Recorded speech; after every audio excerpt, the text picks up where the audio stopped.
तक सूरज चांद रहेगा, दीपक भाई का नाम रहेगा।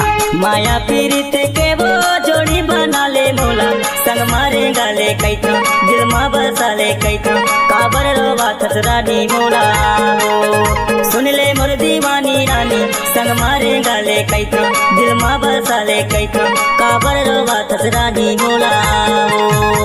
माया पीरित के संगे बना ले मोला, संग मारे गाले कैथा दिल मा बसा ले कैथा, काबर रोवा थस राजा मोला सुन ले मोर दीवाना राजा, संग मारे गाले कैथा दिल मा बसा ले कैथा, काबर रोवा थस राजा मोला।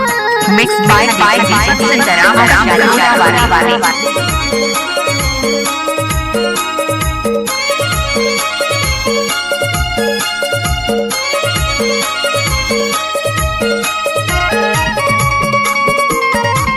नाम तो सुना ही होगा, दीपक सुंदराम कचरा टोला वाले। फागुन के महीना में परसा जो फूले रानी, रेला तुर फूले झोफा झोफा सुन ले मोर दीवानी रानी, रेला तुर फूले झोफा झोफा बचपन के मायाला झन से भूला बेरानी, चन जेबे जिंदगी में धोखा सुन ले मोर दीवानी रानी, जन जेबे जिंदगी में धोखा माया पीरित के वो जोड़ी बना ले मोला, संग मारे गाले कैथा दिल मा बसा ले कैथा, काबर रोवा थस रानी मोला सुन ले मोर दीवानी रानी, संग मारे गाले कैथा दिल मा बसा ले कैथा, काबर रोवा थस रानी मोला।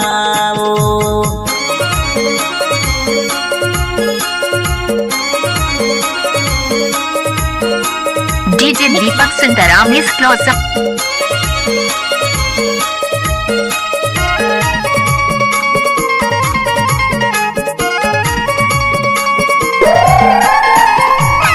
भैया हो देखत रहते भोजी भरम ते राजा, दाई हो देते मोला गारी रे, सुन ले मोर दीवाना राजा, दाई हो देते मोला गारी रे, ले जा भगा के कैथा मोला उड़रिया राजा, आगे ले बैठे हो कुंवारी रे, सुन ले मोर दीवाना राजा, आगे ले बैठे हो कुंवारी रे।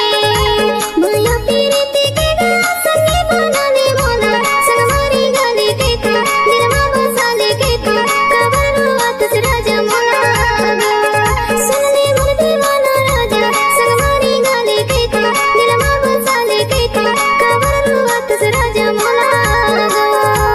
काबर रोवा थस रानी मोला, काबर रोवा थस राजा मोला, काबर रोवा थस रानी मोला। मिक्स बाय दीपक सुंदराम कचरा टोला वाले।